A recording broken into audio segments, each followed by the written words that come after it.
علیکم ورحمۃ اللہ وبرکاتہ۔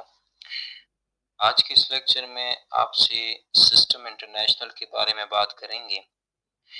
سسٹم انٹرنیشنل کو سمجھنے کے لیے ضروری ہے کہ ہم ایک اور کنسیپٹ کو سمجھیں، اور وہ کنسیپٹ ہے یونٹ کا۔ یونٹ کیا ہوتا ہے؟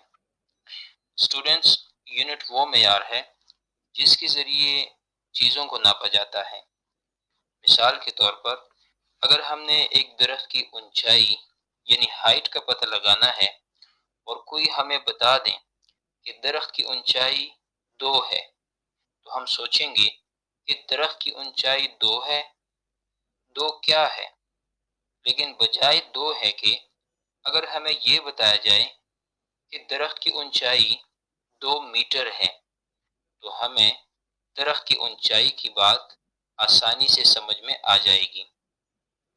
اسی طرح اگر آپ سے کوئی آپ کے وزن کا پوچھے اور آپ اس کو بتائیں کہ میرا وزن 50 ہے، تو یہ بھی کنفیوژن کی بات ہے۔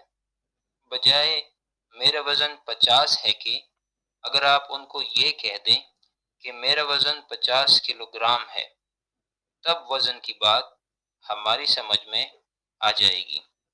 تو اس طرح سے میٹر کے ساتھ درخت کی اونچائی کو اور کلو گرام کے ساتھ آپ کے وزن کو ناپا گیا۔ اس لیے میٹر یونٹ ہے اونچائی کا اور کلو گرام یونٹ ہے میس یعنی وزن کا، کیونکہ میٹر کے ساتھ لمبائی یا اونچائی کو اور کلو گرام کے ساتھ آپ کے میس یعنی وزن کو ناپا گیا ہے۔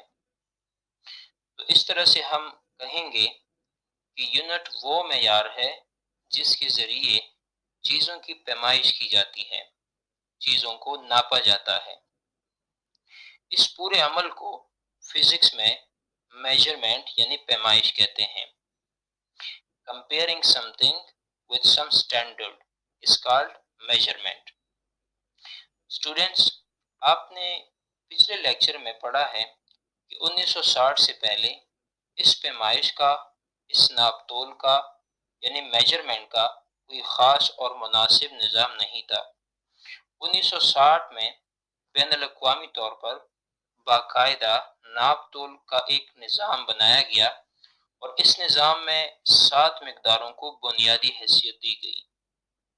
وہ 7 مقداریں length, mass, time, electric current, temperature, luminous intensity اور اماؤنٹ آف سبسٹانس ہے۔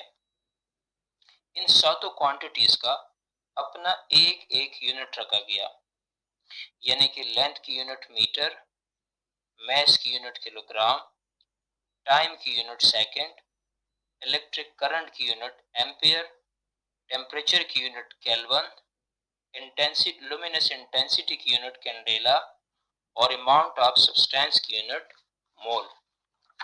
اور اس پوری ترتیب کو سسٹم انٹرنیشنل کا نام دیا گیا۔ So that's all for this lecture۔ جزاکم اللہ۔